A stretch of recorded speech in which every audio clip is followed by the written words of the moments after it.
할렐루야, 반갑습니다. 우리 서로 한번 인사하겠습니다. 말씀으로 승리합시다. 승리하시기 바랍니다. 이렇게 지고 살고 그러면 안 돼요.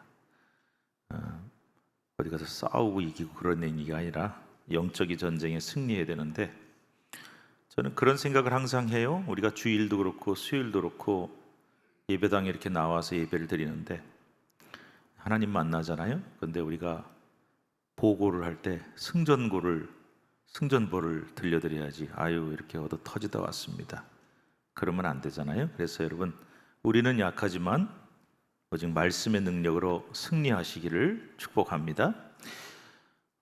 날씨가 이제 무덥다가 장마철인데, 요즘 그 뉴스에 자주 나오는 용어 중에 하나가 게릴라성 호우, 이런 말을 많이 씁니다. 갑자기 비가 시간당 100mm가 오기도, 그러다가 또 갑자기 또 그치고, 옛날 장마 같지가 않습니다. 게릴라성 호우란 말은 일본에서 온 말이라고 하는데, 어쨌든 비가 좀 신기하게 옵니다. 제가 오늘 국내 선교 영주 가흥동 교회를 출발했는데, 출발할 때 기도하러 갔더니 비가 얼마나 쏟아지는지 흠뻑 젖었습니다. 그래서 제가 기도를 했죠. 비가 여기는 와도 괜찮은데 영주에는 좀 안 왔으면 좋겠습니다 했더니 비가 안 온대요. 물론 하나님이 제 기도만 들어주시겠습니까마는.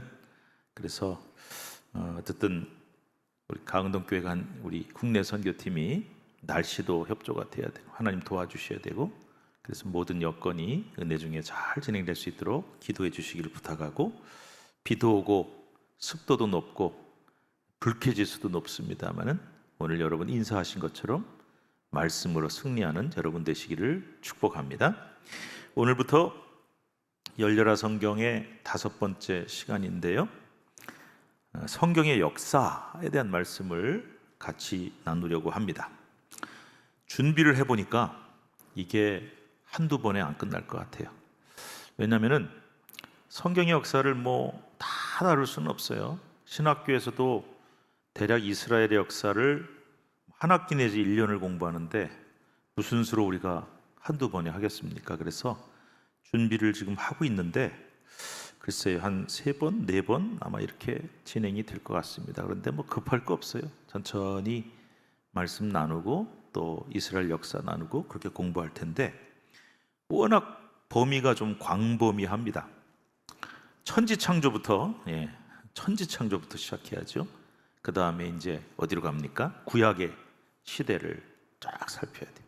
그 다음에 신약 시대로 넘어가는데, 그 중간에 성경에는 나오지 않은 신구약 중간 시대라는 것도 있어요. 그거 잠깐 얘기하고, 그 다음에 신약 시대 다루고, 이 신약 시대가 이제 언제 종말을 맞이하냐? 사도행전을 통해서 여러분, 사도 바울 중심으로 이방인들에게 복음을 쭉 전하는 가운데 주후 70년, 이제 나중에 나오겠지만 경에 로마에게 예루살렘이 함락을 당하고 이스라엘이 멸망을 당합니다. 그래서 뿔뿔이 흩어집니다. 다 쫓아내버려. 그리고 그 땅의 이름을 뭐라 그런다 그랬죠? 제가 지난번에 필리스틴이라고 그 원수의 블레셋 이름을 정했다 그랬어요. 그래서 참 2000년 가까이 나라 없는 서름 당하다가, 그래서 이제 어떻게 됐냐? 어디까지 다룰 거냐? 근대 이스라엘 역사 잠깐 다루고 현대 이스라엘 역사도 조금 다룰 겁니다. 왜냐하면 이제 1948년에 이 독립을 하게 되고요, 나라가 세워지고, 그리고 지금 이스라엘하고 성지순례 가고 싶어도 못 가는 게 팔레스타인과 전쟁을 한다고 누가 그러는데, 엄밀하게 따지면은 팔레스타인하고 전쟁하는 건 아니고요, 하마스라고 하는 무장 단체입니다. 그 얘기를 조금 해야 될 것 같아요, 마지막에는. 왜냐하면 여러분, 누가 누구하고 전쟁을 해서 우리가 좀 성지순례를 못 가는지 알아야 되겠고, 왜 이스라엘과 팔레스타인 사람들은 그렇게 공존하는 것 같지만 서로 으르렁거리고 살아야 됐는지, 그리고 왜 하마스라고 하는 무장 조직이 그렇게 테러를 해가면서까지 저항을 하는지도 조금 살펴보는 게 좋을 것 같아서, 천지창조부터 근대 이스라엘, 현대 이스라엘 역사까지니까요. 어마어마하게 긴 세월이잖아요. 그 세월을 뭐 1년은 못하니까 몇 차례 나눠서 중요한 것들만 한번 나눠보도록 그렇게 할 테니까 천천히 진행을 하고, 제가 오늘 진행하다가 여러분 오늘 교재 받으셨죠? 이 교재는 약 4주 혹은 5주가 될 수도 있어요. 계속 쓰셔야 돼요. 그러니까 오늘 사용하시고 두고 가지 마시고 버리지 마시고 챙겨가셨다가 성경에 적어서 가져가셨다가 다음 주도 끝입니다, 이스라엘 역사 끝입니다 할 때까지 가지고 오십시오. 그렇게 하시고, 혹시 여러분 중에 좀 꼼꼼하신 분들은 지금 그 열려라 성경 시작돼서부터 나눠드린 교재를 매 시간 나눠드렸거든요. 그거 좀 모아놓으시는 분도 계실 텐데 좋은 습관입니다. 또 이런 얘기 들으면 나 안 모아놨는데 좀 전에 거 주세요, 그런 분 계실지 모르겠는데 상관없습니다. 그런데 한번 이렇게 그런 자료들이 있으면 좀 모아 보시는 것도 좋을 것 같고요. 자, 그래서 오늘 이제 인류 역사와 성경의 역사에 대해서 말씀을 좀 나눌 텐데요. 자, 여러분 교재를 따라 제가 쭉 진행을 하겠습니다. 들어가는 말이 인류 역사와 성경의 역사입니다. 자, 창세기 1장 1절과 시편 8편은 신앙 고백입니다. 성경 말씀이기도 하지만 신앙 고백입니다. 창세기 1장 1절이 뭘까요?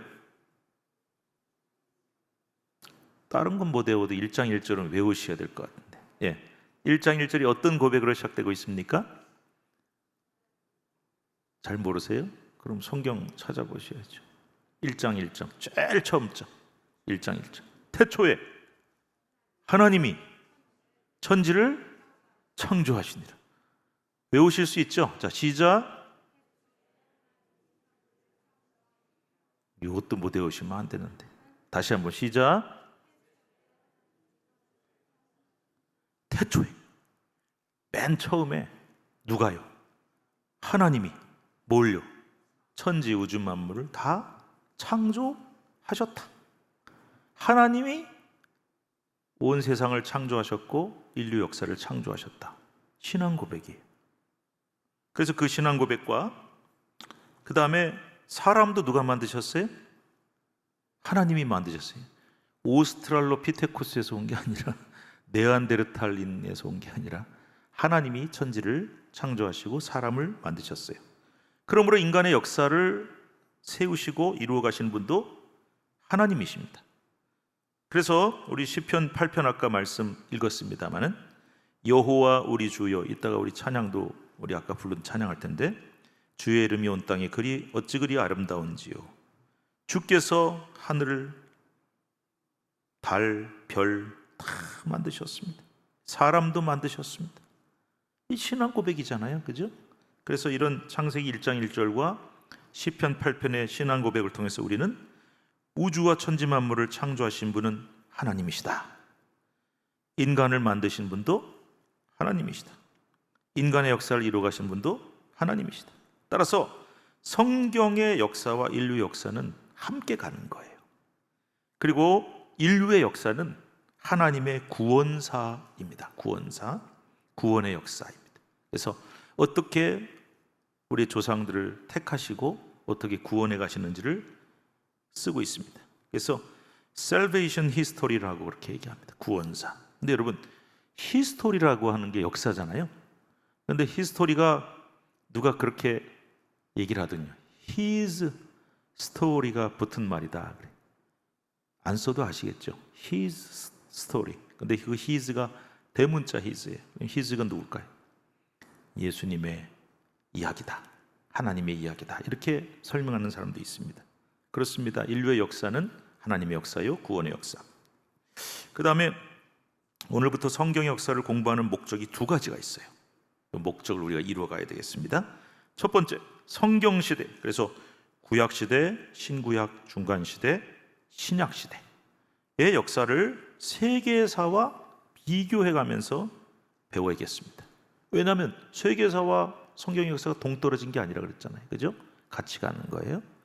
그래서 저희 아주 가까운 선배 목사님이 뭐 성경의 5대 제국 뭐 이런 책을 써서 굉장히 많이 파셨어요.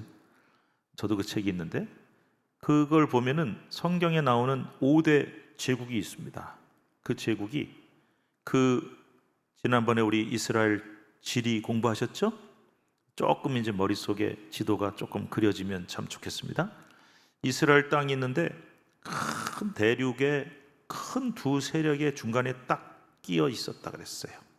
그래서 우리나라 한반도가 중국, 러시아, 일본과 껴서 계속 그 사이에서 전쟁을 치르고 열강의 눈치를 안 볼 수 없는 나라였던 것처럼 지금도 마찬가지고, 근데 이스라엘도 위쪽으로는 물론 뭐 수리아, 아람도 있었지만 더 올라가면은 메소포타미아 지역, 지금의 이란, 이라크에 있었던 그 메소포타미아 지역에 있던 제국, 대제국, 그 다음에 저 밑으로 가면은 애굽, 이집트 제국 사이에 껴서 참 눈치도 많이 보고 고생도 많이 하고 전쟁도 많았는데, 이 지금 얘기한 게 다 성경에 고스란히 나와 있는 역사입니다. 연결을 시킵니다. 그래서 그 위에 메소포타미아 지역을 최초로 통일한 제국이, 첫 번째 제국이 어디냐? 세계사에도 나옵니다. 세계사 공부 열심히 하셨습니까? 메소포타미아 지역을 최초로 통일한 민족, 세계사에 아시리아라고 나와 있습니다. 갑자기 머리가 아픈 표정을 지으시는데 역사 별로 안 좋아하는데, 별로 안 좋아하셔도 성경 역사는 아셔야 되니까요. 뭐라고 나온다고요? 아시리아라고 나오는데 그게 성경에서는 아수르라고 나옵니다. 그 다음에 아시리아, 아수르를 멸망시키고 또 대제국을 이룬 두 번째 나라 제국은 세계사 시간에는 바벨로니아라고 나옵니다. 성경에는 바벨론입니다. 그 다음에 바벨론을 또 무너뜨리고 세 번째 제국을 만들었습니다. 세계사에는 페르시아라고 나옵니다. 페르시아 많이 들어보셨죠? 성경에는 바사라고 나옵니다. 왜 성경하고 세계사하고 발음이 다릅니까? 영어식 발음이고요. 이거는 히브리식 발음이기 때문에 다른 거예요. 네 번째 제국이 있습니다. 헬라 제국이라고 부릅니다. 보통 그리스 지역인데요. 여기서 유명한 누가 등장하냐? 알렉산더 대왕이 등장을 해서요, 바사 페르시아를 무너뜨리고 마케도니아를 중심으로 해서 바사 제국, 헬라 제국을 만듭니다. 이게 네 번째 제국입니다. 헬라 제국이 또 무너지면서 전 세계를 통일하고 신약 시대에 가서 이스라엘을 식민지로 삼았던 마지막 다섯 번째 제국이 있습니다. 그 제국의 이름은 아무리 역사를 싫어해도 이걸 아셔야 되는데 로마 제국입니다. 그래서 이 다섯 개 제국을 5대 제국이라고 부르기도 하고요. 이 방금 얘기한 이 역사의 흐름과 성경의 구약시대, 신약시대, 그리고 아까 얘기한 신구약 중간시대가 정확하게 일치하고 병행하면서 역사를 써가고, 성경 역사를 써가고 있습니다.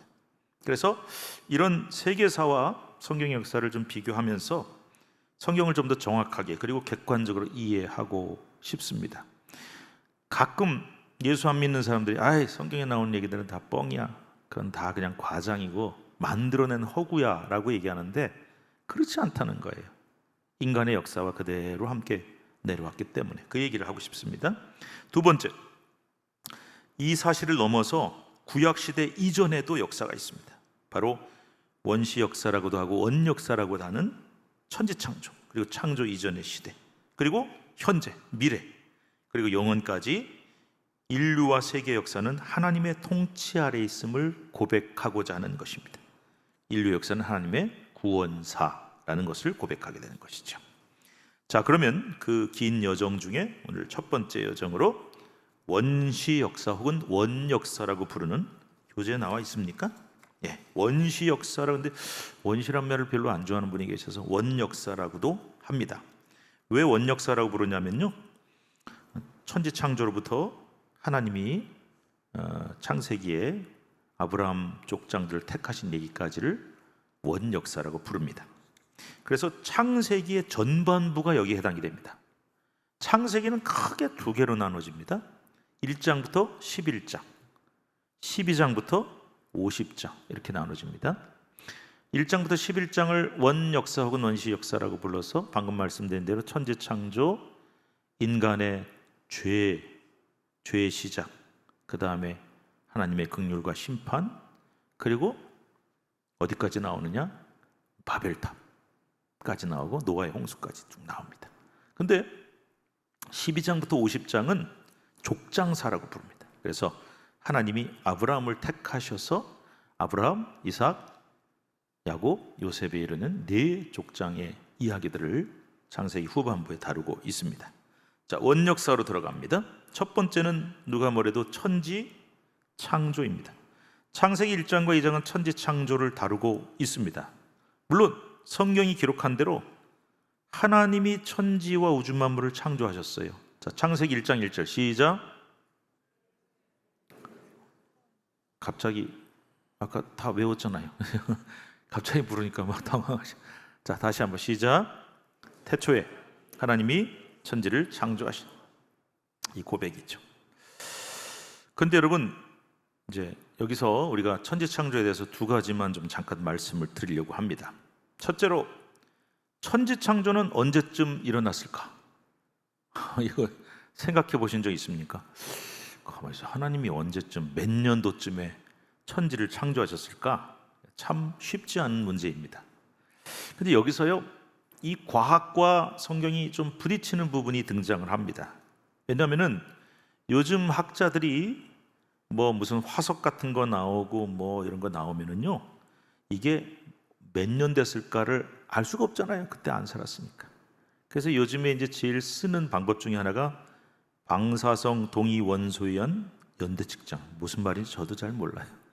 이건 이제 상당히 물리학적인 화학적인 그런 방법인데, 그 방사선의 뭐 반감기 뭐 이런 걸 이용해서, 저도 그건 모르겠는데 아무튼 측정을 해보는 거예요. 추정을 해보는데 대략 지구의 나이를 뭐 46억 년이다 이렇게 얘기를 합니다. 46억 년. 그러면 우주는 그러면 몇 년 됐을까? 모르죠. 그런데 학자들마다 의견이 다르지만 한 137억 년 정도 됐다고 학자들은 그렇게 얘기합니다. 과학자들은. 그러면 하나님은 137억 년 전에 천지를 창조하셨을까요? 언제일까요? 근데 여러분 혹시 이런 얘기 들어보셨습니까? 16세기 아일랜드의 어셔라고 하는 대주교가 있었는데, 이 양반이 성경을 펴놓고 쭉 족보를 다 연구를 했어요. 그래서 아담부터 아브람까지 쭉 해서 몇 살 살았다 몇 살 살았다 해서 쭉 계산해가 더해가지고 역추적을 해보니까 천지 창조는 주전 4004년, 즉 지금부터 한 6000년 전에 천지를 창조하셨다라고 주장을 했습니다. 그래서 이 주장이 상당히 많은 기독교인들이나 기독교계에서 정설처럼 받아들여졌습니다. 그리고 보수적인 기독교계에서는 아직 그 학설을 그대로 정설로 믿습니다. 그러면 과학자들은 한 우주가 한 137억 년쯤 됐다 그러고, 어시오 주거가 말하는 건 6000년 전이라고. 이거 너무나 차이가 나죠? 어떤 쪽을 믿어야 될까요? 그런데 사실 성경은 과학에 별로 관심이 없어요. 그래서 저의 아주 사적인 의견을 좀 말씀을 드리면은 6000년 전에 천지를 창조하셨다라고 말하는 것은 좀 무리가 있어 보입니다. 물론 성경학자들도 그렇고 뭐 창조과학협회 들어보셨죠? 그런 과학자들이 이 설을 입증하기 위해서 애를 쓰지만, 사실은 어시어가 근거로 한 게 뭐냐면은 성경에 나오는 족보를 다 더해본 건데, 아담부터 한 사람도 안 빠지고 다 기록한 거는 아니기 때문에 그런 부분도 고려를 해야 되고, 그래서 좀 과학하고 너무 동떨어진 6000년 창조설은 잠깐 접어놓는 게 좋을 것 같습니다. 그렇다고 해서 과학자들이 말하는 137억 년 설도 확실한 근거는 없습니다. 추정일 뿐이죠. 그래서 여러분들 몇 억 년이다 그래도 뭐 우리가 문제될 것도 없고, 몇천 년 전이라 해도 문제될 것이 없어요. 너무 극단적으로 생각하지 마시고 좀 유연성 있게 과학적인 것도 어느 정도 받아들이면서 신앙적인 것도 같이 조화를 시키면 좋겠는데, 사실은 성경은요, 과학적으로 뭐 몇 년 됐냐 이거 별로 관심 없어요. 신앙 고백이 제일 중요한 거죠. 그래서 가장 중요한 거는, 성경이 말하는 천지 창조에서 제일 중요한 거는 까마득한 옛날에, 그거를 창세기 1장 1절에 뭐라고 얘기하고 있습니까? 태초에라고 말씀합니다. 처음 시작에 누가? 언제나가 중요한 게 아니라 누가?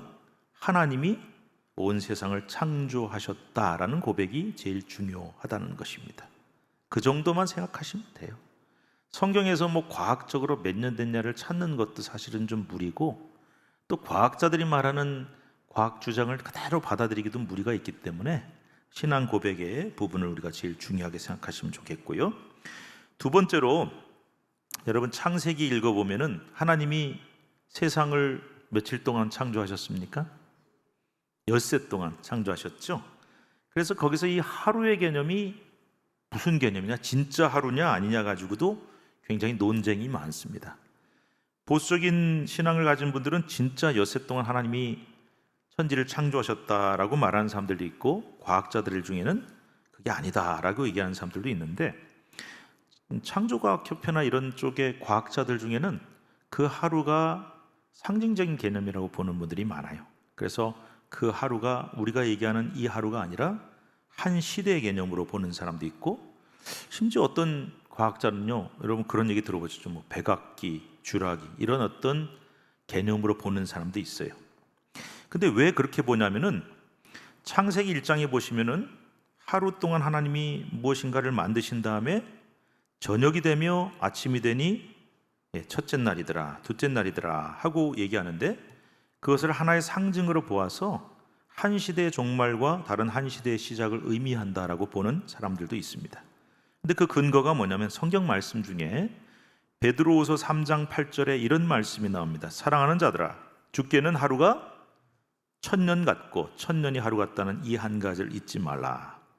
시편 90편 4절에 이런 말씀이 나옵니다. 주의 목전에는 1000년이 지나간 어제 같으며 밤의 한순간 같을 뿐입니다. 그래서 하나님의 시간 개념과 우리의 시간 개념은 상당히 다르다라고 본다면은 그 엿새의 개념을 조금 더 확대해서 긴 기간으로 볼 수도 있다는 것입니다.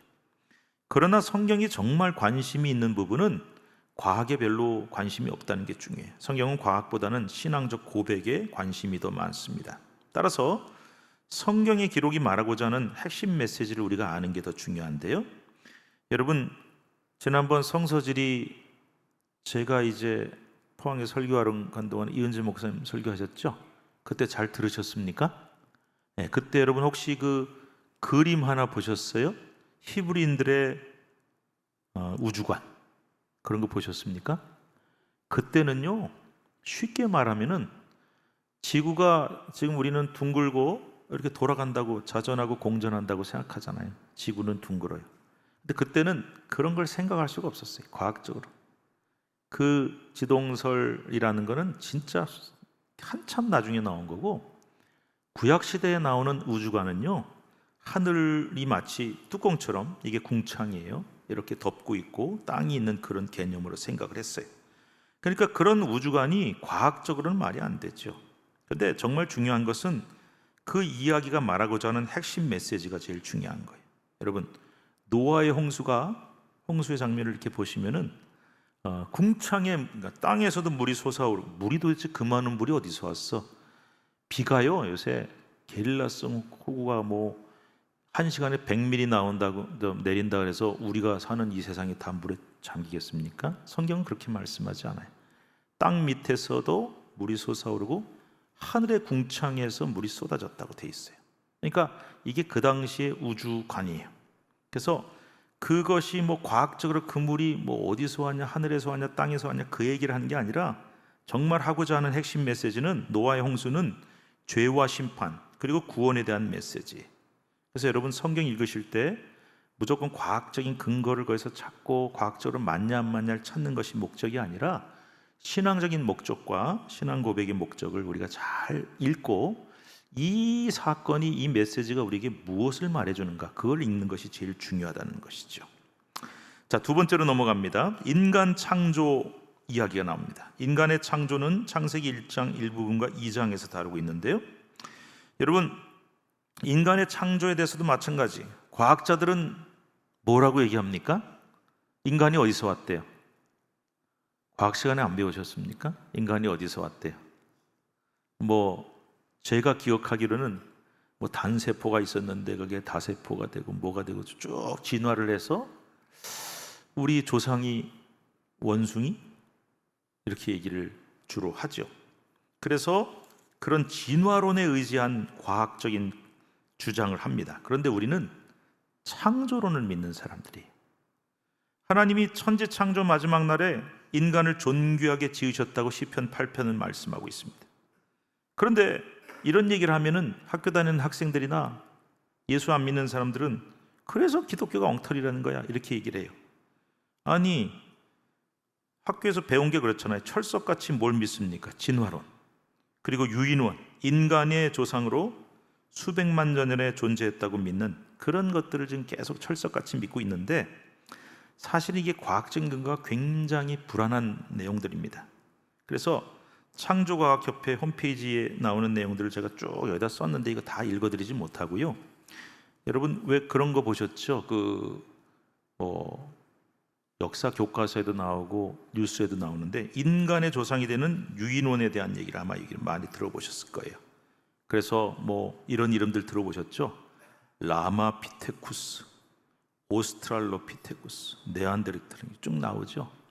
근데 그게요, 지금 과학자들도 상당히 이거에 대해서 고민이 많은 게 뭐냐면은 정말 몇 개 발견이 안 됐어요.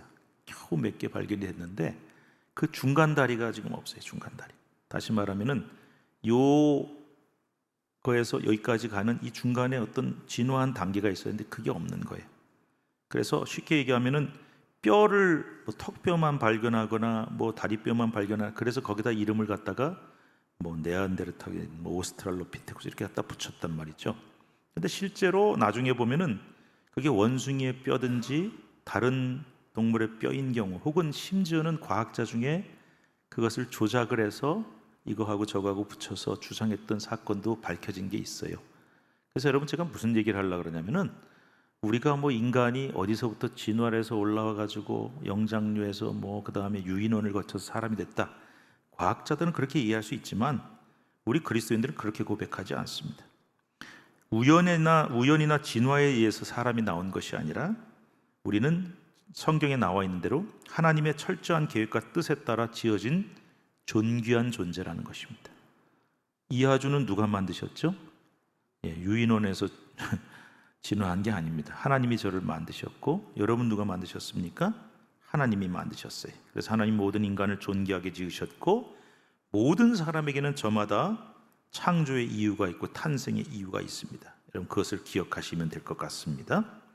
자, 세 번째로 넘어가서 죄와 심판 이야기가 나옵니다.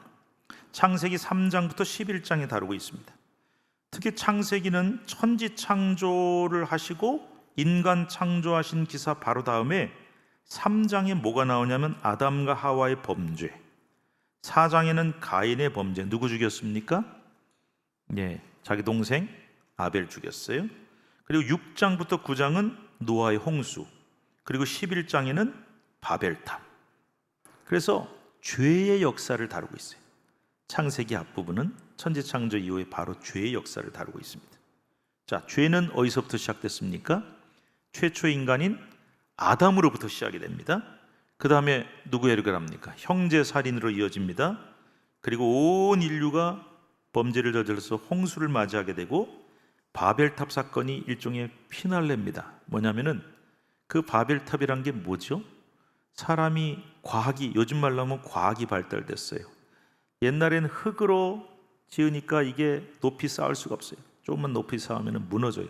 그런데 그 바벨탑 사건에 무슨 얘기가 나오냐면요, 사람들이 과학적인 걸 발견한 거예요. 벽돌을 구해요. 여러분, 벽돌이란 게 신기한 겁니다. 그냥 흙을 쌓으면 이게 약해서 무너지는데, 이거를 구우니까 굉장히 튼튼한 건축 재료가 나와요. 그리고 거기다가 타르 같은 것들을, 역청 같은 걸 사용해서 마치 시멘트처럼 쌓으니까 엄청나게 높은 건물을 쌓게 되었어요. 점점점 빌딩이 올라가요. 그랬더니 사람들이 뭐라 그러냐, 야, 우리가 탑을 높이 쌓아서 어디까지 가냐, 하늘까지 한번 닿아보자. 그래. 그리고 우리가 흩어짐을 면하자. 그래. 그러니까 하나님에까지 우리가 올라가자는 인간의 교만의 상징이 바로 바벨탑입니다. 그래서 인간의 교만을 하나님이 심판하셔서 언어를 혼잡하게 만드시고 바벨탑을 짓지 못하게 하신, 여기까지 점점점 아담으로부터 시작된 죄가 커가는 모습을 볼 수 있습니다. 그만큼 죄의 역사는 오래되었고, 죄는 인간의 역사와 시작을 같이 하고 인간에게 엄청난 악영향을 끼쳤던 것을 말씀하고 있습니다.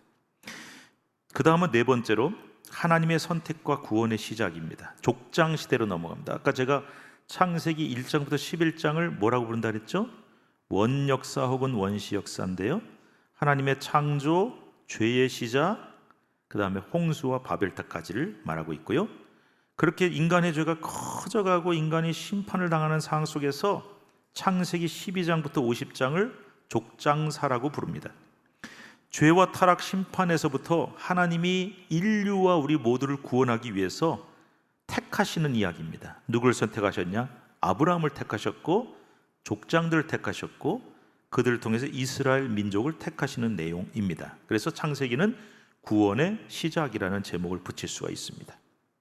자, 그래서 창세기는 여러분 읽어보시면요, 창세기를 한번 따라해 보시겠어요? 시작의 이야기. 네, 창세기는 온통 시작하는 얘기예요.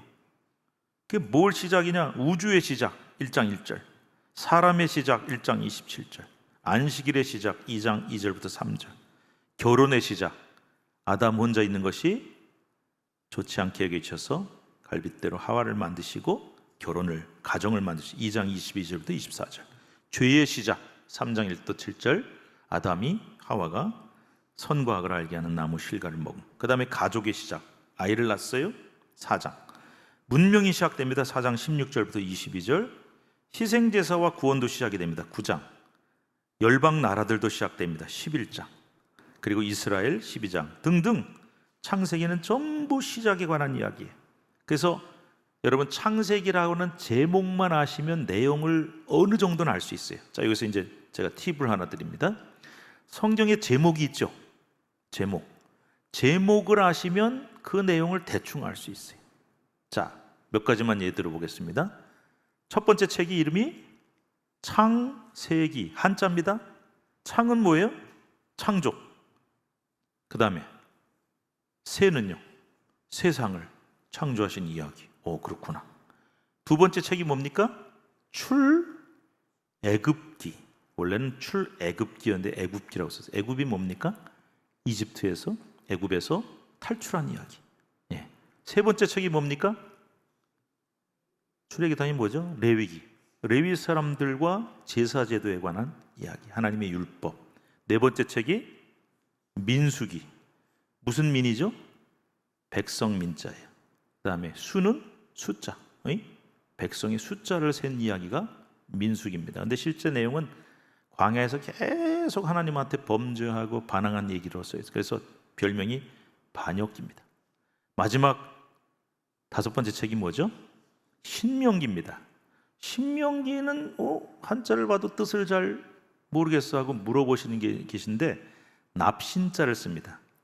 요 신자 아시죠? 이렇게 신시성을 가지신 분들이 있는데 이 납신자는요 무슨 뜻이 있냐면 다시라는 뜻이 있어요. 하나님의 명령.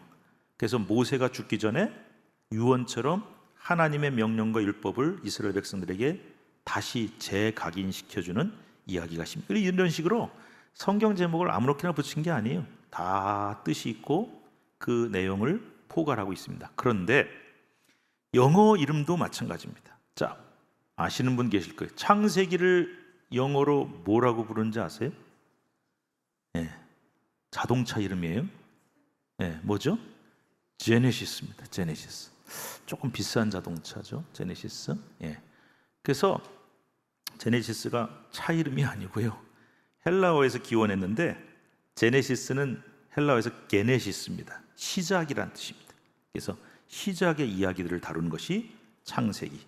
그래서 아까 말씀드린 대로 창조의 시작, 죄의 시작, 홍수, 바벨탑, 아브라함, 이삭, 야곱, 요셉까지 그렇게 이어지고 있습니다. 조금 더 하고 마쳐야겠네요. 자, 그 다음에 족장 시대로 넘어갑니다. 여러분 교재에 보시면은 창세기 후반부인 12장부터 50장까지를 다루고 있습니다. 거기 조그만 영어가 써 있어요. 히스토리라고 써 있죠. 역사입니다. 근데 생뚱맞게 뭐라고 옆에 써 있습니까? 욥 스토리. 창세기에 갑자기 욥이 나와? 이거는 아마 다음 시간에 나올 것 같은데요. 욥기의 시대적 배경이 언제냐 여러분 아세요? 근데 학자들이 쭉 살펴보니까 욥기는 아마 족장 시대 이야기일 것이다라고 보기 때문에 여기다가 제가 넣어놨습니다. 자, 어느 민족이나 그 역사는 시조에 대한 역사로 시작이 됩니다. 우리나라는 시조가 누구라고 막 가르쳐요? 네, 단군이요. 단군은 누구 아들이래요? 혹시 여러분 우리가 누구 자손인지 아세요? 단군 신화에 나오는데 단군 엄마가 누구죠? 모르시는구나 다들. 교회 다니셔서 관심이 없으시구나. 예. 뭐 아버지가 뭐 환인인가요? 그렇고 뭐 엄마가 누구라고요? 곰 혹시 그 얘기 들으셨어요? 뭐 곰하고 호랭이하고 사람 되게 해달라고 그랬다가 뭐만 먹으래요?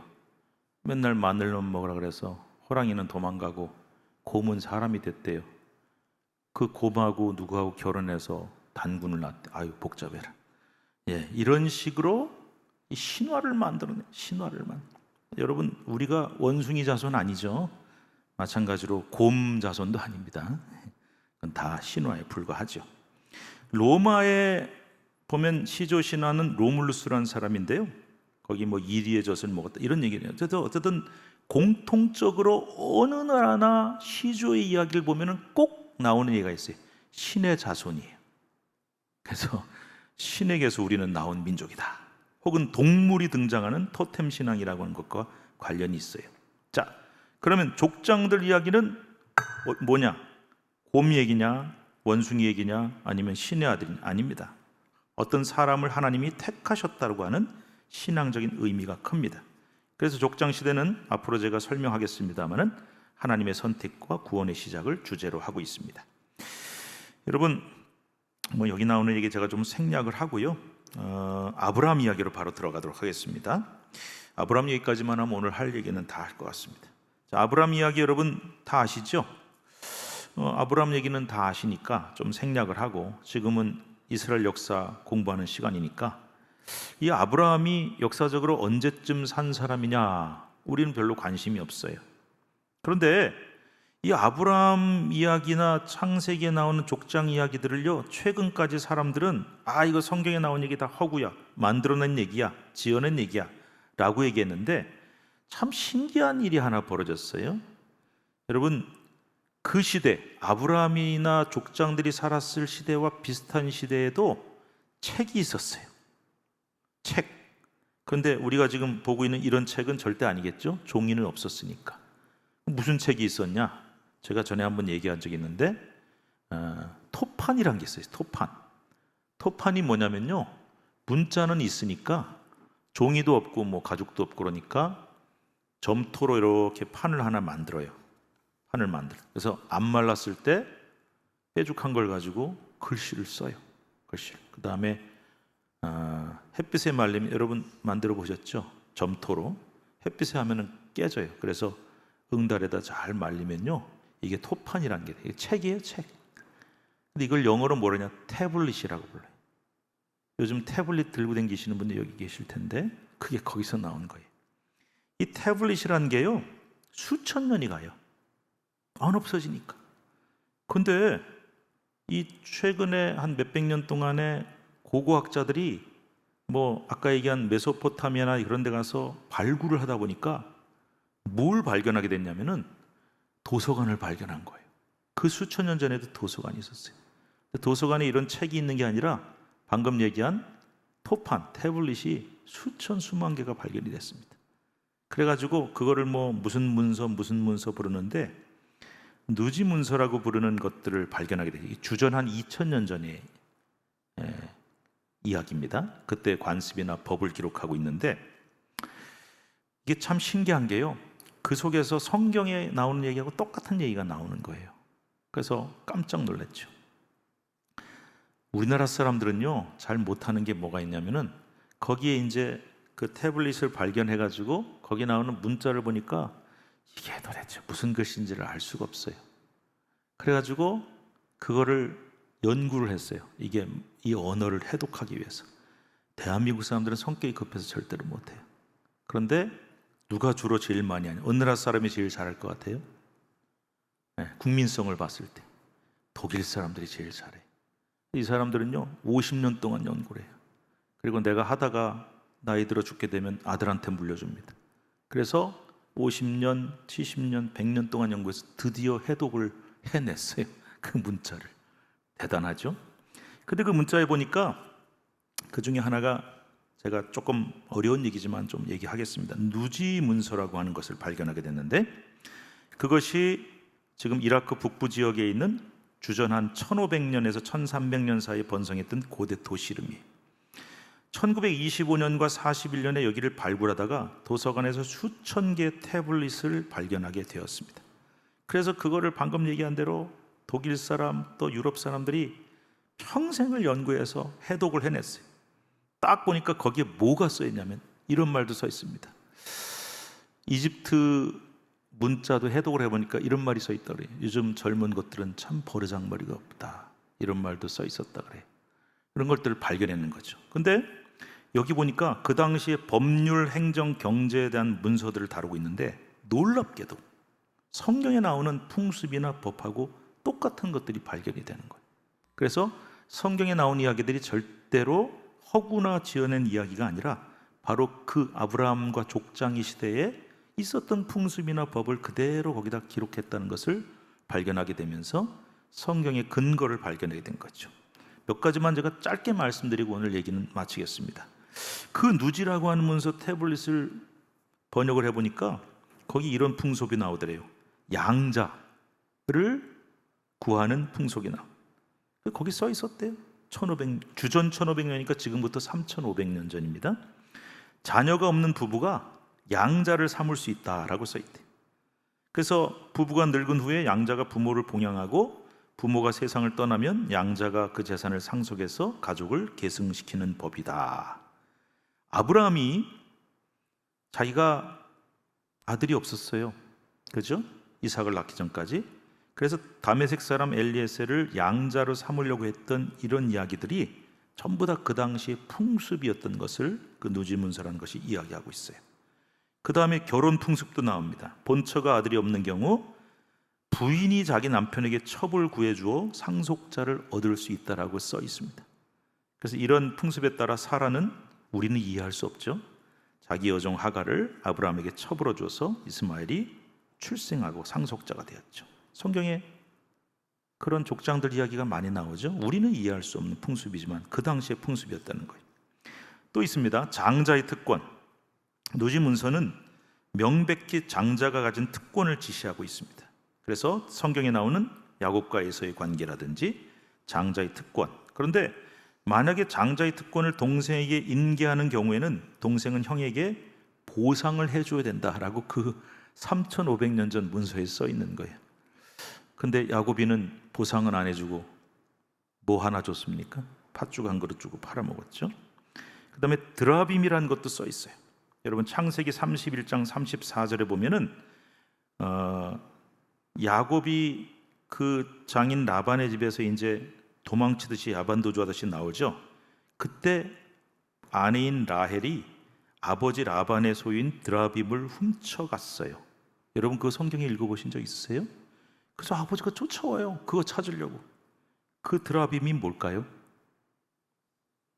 조그만 우상입니다. 라헬이 우상을 들고 간 거예요. 집안에다가 딱 이렇게 보관해 놓은 조그만 우상인데 그걸 들고 도망간 거예요. 그래서 아버지는 또 죽도록 그걸 쫓아와요. 우상이 얼마나 목을 메었다는 얘기.